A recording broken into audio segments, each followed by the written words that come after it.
चलो ना ईठ के देखे के नाच बात देखो बैठ के सुनाए जादव जी।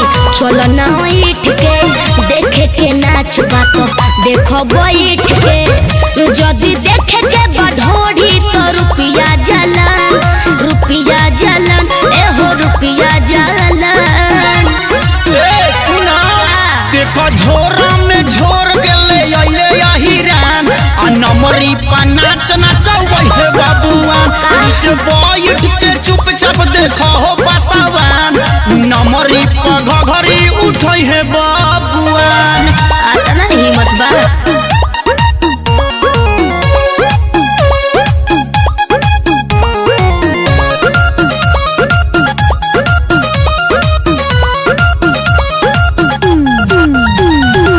जेकरा पास पैसा बाऊ है आगे आबो ए बाबू साहेब ना दम तू देखाब बुझल।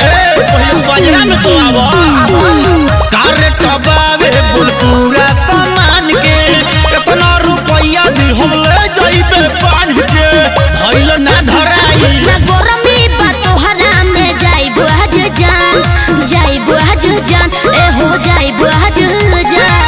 सुना करू देखा झोरा में झोर के ले आइले हिरान आज नमरी पा नाच नचवै हे बाबुआन। नीचे बैठ के चुपचाप देखो हो बसवान आ नमरी पा घघरी उठै हे बाबुआन। बहुत बोलत बा।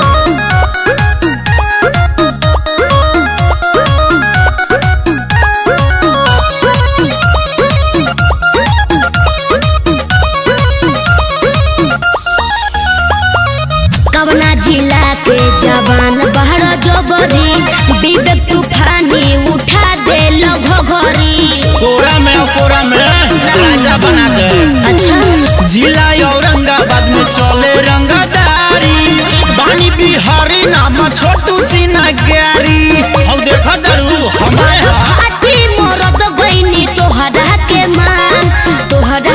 मान एहो तोहरा के मान। एक छमिया सुना देखा झोरा में झोर गेले अइले हिरान आज नमरी पा नाच नचवै हे बाबुआन। नीचे बैठ के चुपचाप देखो हो बसवान आ नमरी पा घघरी उठै हे बाबुआन। आओ सट न तो हट।